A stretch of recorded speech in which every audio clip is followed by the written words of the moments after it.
할렐루야. 사랑하는 선교가족 여러분, 지난 한 주간도 잘 지내셨는지요?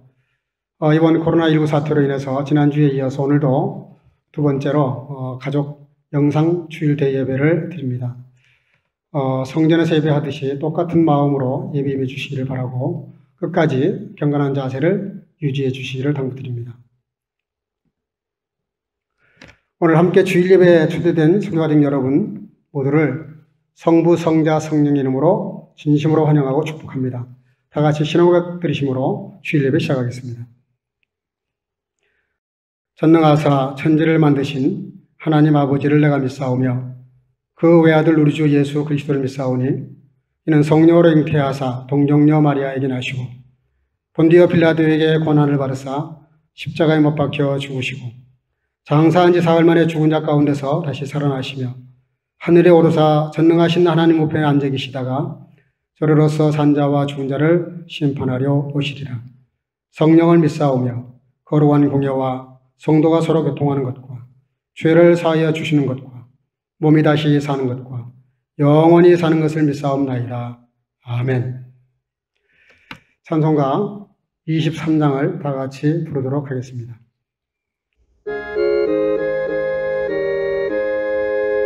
만일이 내게 있으면 그 이가 가지고 내 구주 주시는 절 늘 찬송하겠네.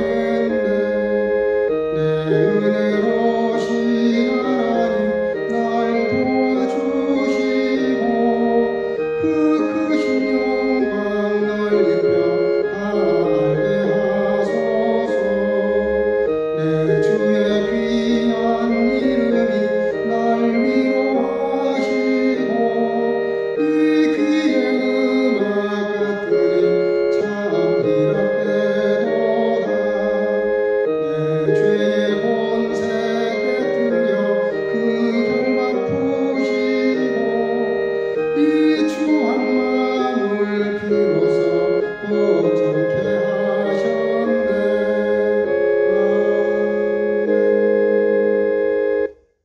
오늘 우리에게 주시는 하나님 말씀은 디모데후서 4장 7절에서 8절 2절 말씀입니다. 디모데후서 4장 7절 8절 제가 읽겠습니다. 내가 선한 싸움을 싸우고 나의 달려갈 길을 마치고 믿음을 지켰으니 이제 후로는 나를 위하여 의의 면류관이 예비되었으므로 주 곧 의로우신 재판장이 그날에 내게 주실 것이니 내게만 아니라 주의 나타나심을 사모하는 모든 자에게니라. 아멘.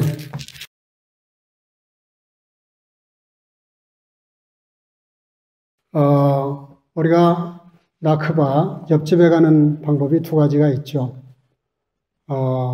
옆집이 이쪽에 있는데 거꾸로 이쪽으로 가서 지구를 한 바퀴 돌아서 옆집에 가는 방법이 있습니다.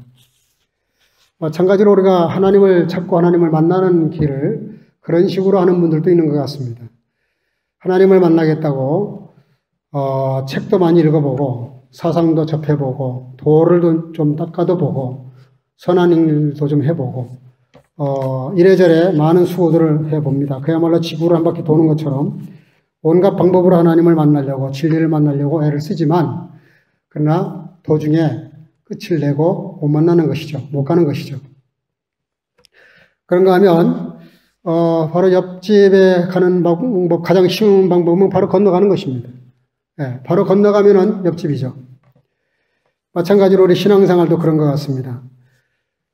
하나님께서 우리에게 하신 말씀들을 그대로 단순히 받고 믿고 따라가면 될 텐데, 그 단순하고 간단한 방법을 믿지를 못해서, 지구를 한 바퀴 돌려고 하는 사람들처럼 그렇게 어렵게 예수를 믿는 사람들도 있는 것 같습니다. 우리가 주님을 믿는다고 하는 것은 사실은 내가 믿는 것 같지만 하나님이 그 은혜로 말미암아 믿음으로 그렇게 말씀하셨습니다. 하나님께서 우리에게 은혜를 베풀어 주시지 않으면 우리가 믿을 수 없다는 말씀을 하신 것이고, 그래서 내 쪽에서 믿는 것 같지만 그 믿는 것조차도 하나님 쪽에서 역사라는 사실을 잊지 말아야 됩니다. 우리는 그 사실을 믿는 것이고요. 우리가 길은 세 가지 길이 있다고 보통 말을 합니다. 우리가 걸어다니는 길을 도보라 그러고 오솔길, 여러 가지 길이 있습니다. 또 차가 다니는 차도가 있고 배가 다니는 항로가 있고 비행기가 다니는 비행기 길이 있습니다. 두 번째 길이 또 있죠. 사람이 마땅히 가지 말아야 될 것, 하지 말아야 될 것, 해야 될 것, 가야 될 곳. 그것이 사람의 도리죠. 그리스도인들로서 걸어가야 될 신앙의 길이 있는 것이죠. 세 번째는 어떤 방법과 수단으로서의 길이 있습니다. 무슨 얘기냐면 우리가 들은 말씀을 가지고 어떻게 사느냐에 따라서 그게 축복의 길이 될 수도 있고 또 때로는 잘못된 길을 걸어갈 수도 있습니다. 특별히 우리가 하나님의 나라를 가는 천성을 향해서 가는 성도들로서는 우리에게는 유일한 길이 하나 있을 뿐입니다. 그것은 예수 그리스도께서 가신 길이요 주님이 따라오라고 하신 그 길을 따라가는 길이죠. 사도행전 4장 12절에는 이 땅에 구원 얻을 다른 이름을 주신 적이 없다고 말씀하셨습니다. 무슨 말씀이냐면 오직 우리가 주님께 갈 수 있는 길은 예수님밖에 없다는 그런 말씀이고 구원받는 길도 역시 예수님밖에 없다는 말씀이기도 합니다. 우리가 나그네 인생길을 걸어가면서 길 잃지 않는 길, 오늘 설교 제목이 길 잃지 않는 길이라는 제목인데요. 길을 잃지 않는 길이 어떤 방법이 있을까? 그것은 첫째로 주님을 쫓아가는 삶입니다. 요한복음 14장 6절 내가 곧 길이요 진리요 생명이니 나로 말미암지 않고는 아버지께로 올 자가 없다고 하셨습니다. 우리가 주님과 동행하고 주님을 따라가면 그 길을 잃지 않을 수 있다는 말씀입니다. 잘 아시는 대로 6월절 행사 때 예수님 12살 되셨을 때 6월절 행사 때문에 예루살렘 성전을 방문했다가 집으로 돌아가는 길에 예수님이 어머니 아버지와 친척들과 동행 중에 있는 줄로 알고 사흘길을 갔다고 했습니다. 어떻게 사흘길을 가는 동안에 예수님이 계신지 안 계신지를 몰랐을까? 근데 성경은 그게 사실이라고 기록하고 있습니다.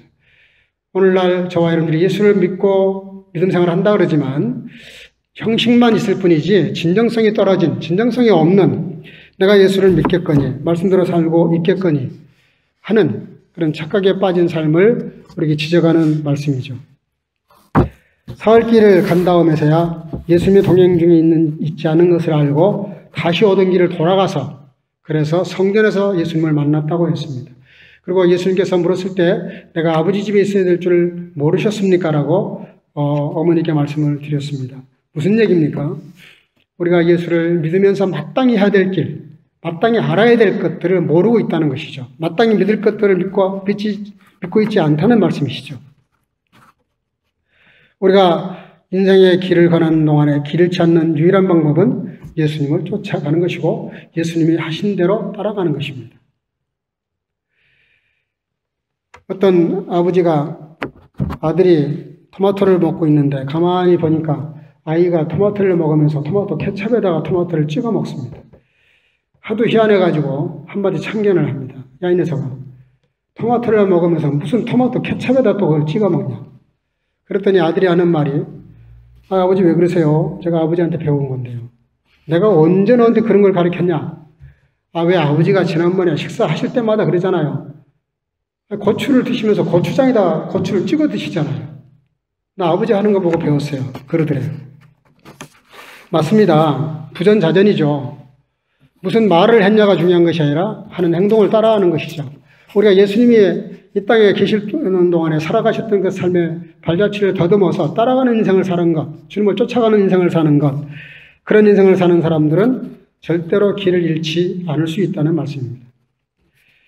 두 번째 나그네 인생길에서 길 잃지 않을 수 있는 길은 하나님의 비전, 하나님의 꿈을 따라가는 것입니다. 조카 롯이 자기 좋을 땅을 골라서 소돔과 고모라 땅을 향해 가버린 다음에 삼촌인 아브라함은 몹시 마음이 허전했습니다. 대식구가 빠져나갔으니까요. 그럴 때 외롭게 하늘을 쳐다보고 있을 때 하나님께서 그에게 꿈을 보여주십니다. 동서남북을 너 있는 곳에서 바라봐라. 내가 그곳을 향하여 봐라. 그 땅을 너와 너희 자손에게 주리라. 그것이 지금 가나안 땅, 이스라엘 땅입니다. 하나님께서는 아브라함에게 비전을 주시고 꿈을 주셨습니다. 그에게 갈대아 우르를 떠나게 하실 때도 하나님은 갈 바를 알지 못했지만 그러나 내가 너에게 지시할 땅으로 가라고 말씀하시면서 그에게 꿈을 막연하게 보였지만 꿈을 보여주셨습니다. 그 꿈이 뭡니까? 내가 너를 복의 뿌리로 삼아주겠다. 너로 인해서 모든 민족이 복을 받을 것이다. 너의 자손이 창대하게 될 것이다. 이런 꿈과 비전을 주셨기 때문에 아브라함이 그 길을 갈 수 있었던 것이죠. 따라서 우리에게는 이 비전이 얼마나 중요한지 모릅니다. 에서와 야곱의 삶에서도 극명하게 드러납니다. 야곱은 사실은 병약한 사람입니다. 어머니 치맛자락에 놀던 사람이에요.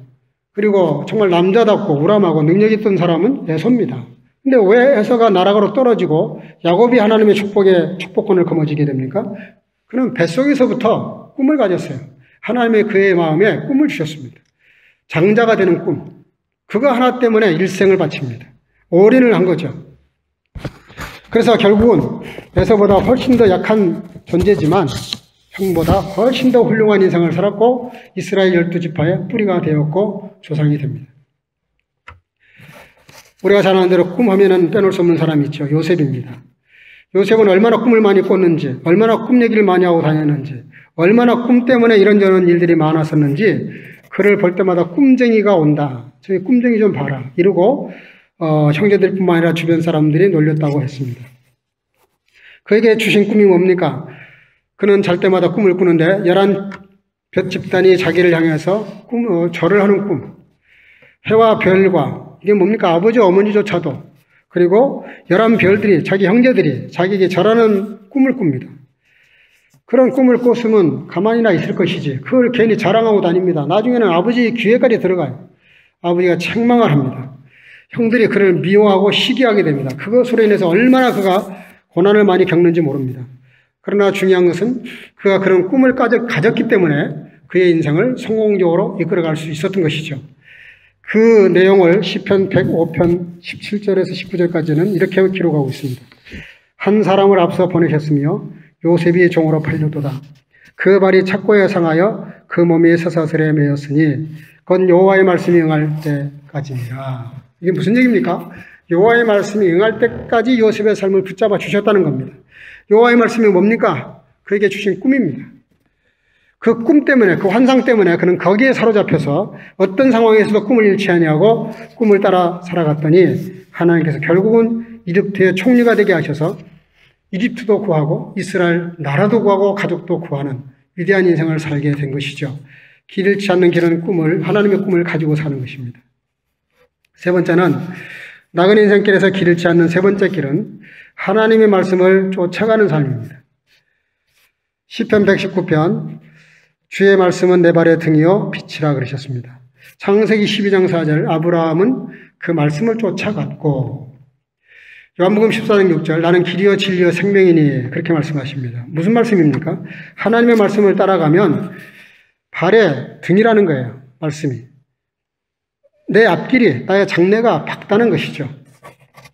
말씀을 쫓아가면 그 끝이 뭡니까? 아브라함으로 하여금 백세의 아들을 얻는 복까지 얻게 하십니다. 그가 밟았던 그 땅이 나중에는 그 자손들이 그 땅을 정복해서 이스라엘 나라 땅이 됩니다. 무슨 얘기입니까? 말씀을 쫓아갔더니 자자손손 복을 받고 그 말씀의 성취가 이루어졌다는 것이죠. 그리고 나는 길이요 진리요 생명이라는 말씀이 무슨 얘기입니까? 우리가 말씀을 쫓아가면 길을 잃지 않는다는 겁니다. 말씀을 쫓아가면 그것이 진리라는 거예요. 그 진리를 쫓아 살아가면은 그 끝이 생명이고 영생이라는 것입니다. 그래서 길 잃지 않는 인생은 말씀을 쫓아가는 삶이고요. 네 번째 길 잃지 않는 인생을 살아가시려면은 성령의 인도를 받으셔야 됩니다. 요한복음 16장 1절에 진리의 성령이 오시면 그가 너희를 모든 진리 가운데로 인도하시리니 그가 자유로 말하지 않고 오직 듣는 것을 말하시며 장래일을 너희에게 알리시리라. 하나님의 말씀이 말씀되게 하는 것이 뭡니까? 성경은 성령의 감동으로 기록하신 것입니다. 내가 성령의 감동으로 기록된 이 말씀을 읽을 때에 이 말씀이 내게 올려 그럴 때 장벽이 있습니다. 나는 육심에 속한 사람이고 육신적인 사람이라는 것이죠. 그래서 성령께서는 내게 조명을 하시지 않으면 말씀을 말씀으로 깨달아 알 수가 없어요. 읽으면 이해는 되는데 무슨 말씀인지 모릅니다. 여러분들 성령의 인도를 받아야만 우리가 말씀을 따라 살 수 있고 인생길에서 길을 잃지 아니하고 우리를 바른 길로 인도하시는 분이 성령이시고 그래서 보혜사 성령 내 옆에 계신다는 그런 뜻입니다. 주님이 나와 동행하실 때 성령이 나와 동행하실 때 길을 잃지 않을 수 있는 것이죠. 다섯 번째는 나그네 인생길에서 길을 잃지 않는 다섯 번째 길은 사명을 가지고 사는 것입니다. 하나님의 사명, 나의 사명이 되는 것이에요. 사명을 가지고 사는 사람은 세상에서도 죽지 않는다고 말합니다. 그 대표적인 사람이 바울사도죠. 사도행전 19장 21절에 보면 이 일이 다 된 후 바울이 마게도냐와 아가야냐로 다녀가서 예루살렘에 가기를 경영하여 가로되 내가 거기 갔다가 후에 로마도 보아야 하리라.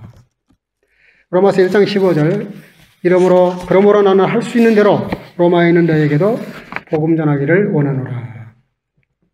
바울 사도는 유대인들에게뿐만이 아니라 특별히 이방인의 사도로 부름을 받고 난 다음부터는 그는 어떻게 해서라도 이방 나라에 가서 복음을 전하려고 1차, 2차, 3차 전도 여행을 다닙니다. 그리고 그는 마지막 순교를 당했던 로마까지도 가게 되는데 어떻게 가게 됩니까? 베스도에게 재판을 받는 이라고 2년 동안 감옥에 갇혀 있습니다. 그러면서도 그가 끝내는 로마를 가기를 원해서 자기가 재판권을 요청합니다. 로마 시민권을 가지고 있었기 때문에 카이저의 재판을 받을 권리가 있었습니다. 권리를 주장하면서 내가 카이저 앞에 서야 되겠다고 말합니다. 그때 총독이 그렇게 할 것이라고 말하면서 베스도 총독이 그로 하여금 로마에 가게 만들어줍니다. 이게 무슨 얘기입니까? 죄인의 몸이 되어서라도 로마에 가서 복음을 전하겠다는 것입니다.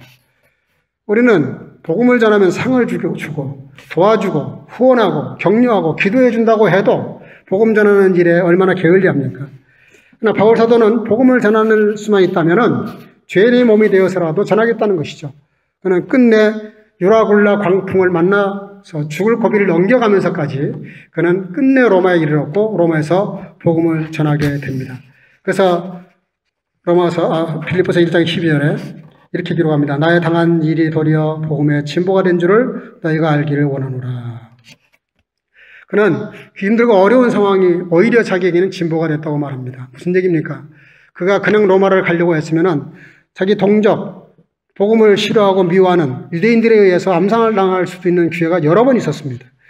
매복도 하고 음모도 꾸몄으니까요. 그러나 그것을 막아주기 위해서 하나님은 사실은 죄인의 몸을 만들어서라도 그를 호송하는 가운데 보호하기 위해서 무사히 가서 복음을 전하게 된 것이죠. 그래서 우리가 가끔 환난을 만나지만 환난이 꼭 환난이 아닐 수도 있다는 것이에요. 어려운 일을 만날 때 믿는 사람들은 그것을 선한 기회로 삼을 수 있어야 됩니다. 나그네 인생길에서 길을 잃지 않는 길은 사명을 가지고 사는 것입니다. 결론입니다. 우리가 나그네 인생길에서 길을 잃지 않는 길을 사는 마지막 결론은 뭐냐? 오늘 본문 말씀입니다. 내가 선한 싸움을 싸우고 나의 달려갈 길을 마치고 믿음을 지켰으니 이제 후로는 나를 위하여 의의 면류관이 예비되었은즉 주 곧 의로우신 재판장이 그날에 내게 주실 것이니 내게만 아니라 주의 나타나심을 사모하는 모든 자에게니라. 한번 따라하겠습니다. 믿음을 지키자. 믿음을 지키는 것입니다. 내가 선한 싸움을 싸우고 나의 달려갈 길을 마치고 믿음을 지켰다는 것이 중요합니다. 여러분들, 믿음은 아무나의 것이 아닙니다. 여러분들이 하나님을 믿게 되었다는 것은 큰 축복이고 하나님의 자녀가 됐다는 증거이기도 하고 하나님의 나라를 상속으로 받을 수 있다고 하는 상속자라고 하는 증거이기도 하고 하나님의 축복 중에서 가장 큰 축복을 받았다는 증거이기도 합니다.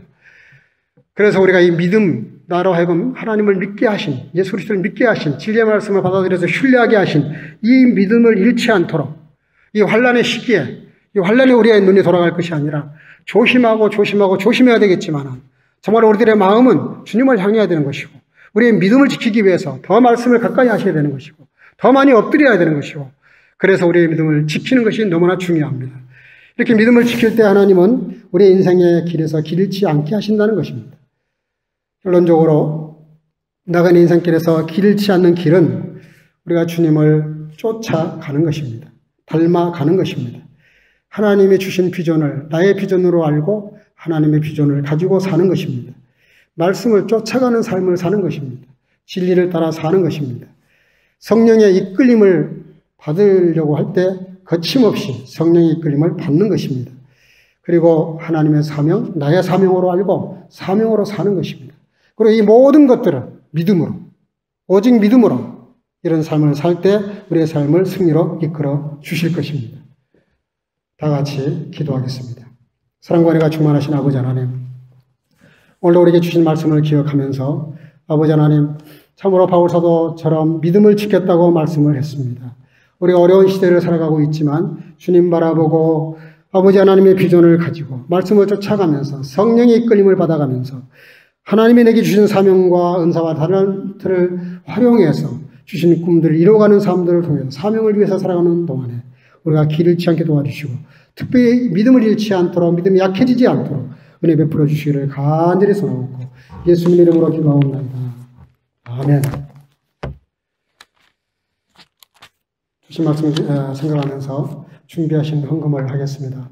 찬송가 342장을 부르면서 준비하신 헌금을 하도록 하겠습니다.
헌금하신 것을 위해서 축복 기도하겠습니다. 성령 기도하겠습니다. 온 천하 만물이 다 주님의 것이라고 하셨습니다. 오늘도 주 앞에 예배를 드리며 그 은혜와 사랑을 다 헤아릴 길이 없지만 은혜를 헤아리면서 지옥 형벌에 떨어질 수밖에 없었던 나의 영혼을 피 흘려 구원하시고 날마다 나와 동행하시며 보호하시는 그 은혜와 사랑을 감사하면서 정성을 다해서 예물을 드립니다. 11조와 감사와 성교와 구제와 주일헌금을 드리는 모든 손길들을 축복해 주시되 그렇지 않은 인생보다 더욱 넘칠 뿐만 아니라 다른 사람들에게도 베풀고도 더욱 넉넉한 인생을 살아가도록 영육으로 축복해 주시고 특별히 어려운 시절에 모든 환난과 질병과 유혹으로부터 지켜보아여 주시기를 간절히 비옵고 물질적으로 어려움이 없도록 아버지 시와 때를 따라 돕는 은혜로 채워주시기를 간절히 소원하고 예수님 이름으로 축복하고 기도하옵나이다. 아멘. 여기까지 안내 말씀을 좀 드리겠습니다. 지금 코로나19 사태가 전 세계적으로 너무 심각하게 퍼지고 있습니다. 지난주에 월요일 날 그 CTS에서 요청이 와서 저랑 인터뷰를 좀 했는데 기도 제목을 좀 달라 그러더라고요. 여러 가지 이야기하다가. 그래서 기도 제목 가운데 제가 그런 이야기를 했습니다. 이 시대에 왜 하나님이 이렇게 어려운 일을 주셨을까? 특별히 또 문제가 없을 것처럼 보였던 유럽 땅, 또 미주, 왜 이런 어려움을 주셨을까 하는 생각을 해볼 때 하나님께서 이 시대에, 이 현장에 주시는 메시지가 있지 않겠는가, 그거를 깨달아 알 수 있게 해달라고 기도 부탁을 했고요. 정말 불행한 일이고 좋지 않은 일이고 꿈에도 생각하고 싶지 않은 일이지만, 그러나 이런 일이 벌어졌으니 어떻게 합니까? 이런 상황에서 우리가 최선의 선택을 해야 되는데, 이번 이 일을 통해서 독일교회가, 또 우리 한국교회뿐만 아니라 독일교회도 다시 한번 엎으실 점이고 정신을 차리고 우리의 신앙을 다시 한번 가다듬어서 독일교회도 다 주님께 더 예배에 돌아오는 그런 기회가 되게 해달라고 그렇게 기도 부탁을 드렸습니다. 그리고 당연히 이 코로나 사태가 빨리 종식되기 위해서 기도 부탁을 했는데, 저와 여러분들도 이 코로나 사태가 빨리 종식되도록 위해서 기도해 주시길 바랍니다. 특별히 어려운 시기인데 혹 여러분들 어떤 급한 사정이 생기거나 문제가 생기면 지체하지 마시고 저에게 연락을 주셔서 도울 수 있도록 그렇게 해주시길 바랍니다. 특별히 부탁을 드립니다. 수요 성경 공부와 금요 기도에 잊지 마시고, 이번에 전화 입으로 우리가 만들어야 되겠죠. 이런 일이 없었으면 좋았겠지만, 그러나 이런 것을 또 기회로 삼아서 우리는 선용해야 됩니다. 그래서 수요일날 좀 복잡하겠지만 사실 들여다보면 쉬워요. 간단해요. 성경 한 서너 번 읽고, 그리고 제가 제시한 문단 나누기를 따라서 말씀을 이렇게 읽어가다 보면 말씀이 깨달아지고 이해가 됩니다. 그럼 이제 내가 깨달은 바를 메모해가지고 내게 주신 말씀을 붙잡고 기도하는 거죠. 그래서 그 말씀대로 살게 해달라고. 근데 우리가 그 경건의 연습 아니겠어요? 그런 경건의 훈련이 되기를 바라고, 금요일도 마찬가지로 그렇게 참여해 주시기를 당부합니다. 지난주도 말씀을 드렸지만 오늘도 처음 하실 분들도 계실 것 같아서 오늘 드리는 헌금은 모아놨다가 나중에 우리가 모일 때 다시 드려도 되고요. 또 온라인 헌금할 수 있는 것을 카톡방에 기록이 났으니까 재정부로 헌금해 주셔도 좋습니다. 네, 어쨌든 이 한 주간 여러분들 믿음으로 승리하기를 바라고요. 자리에서 다 같이 일어나셔서 축도로 예배를 마치도록 하겠습니다. 다 같이 자리에서 일어나겠습니다.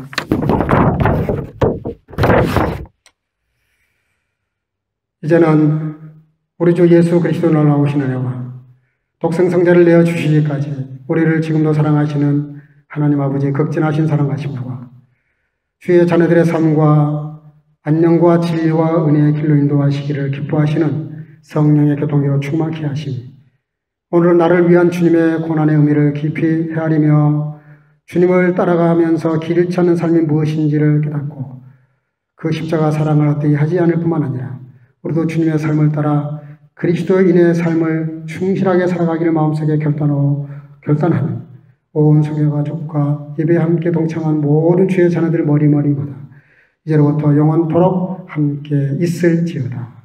아멘. Der Herr segne dich und behüte dich. Der Herr lasse sein Angesicht leuchten über dir, sei dir gnädig.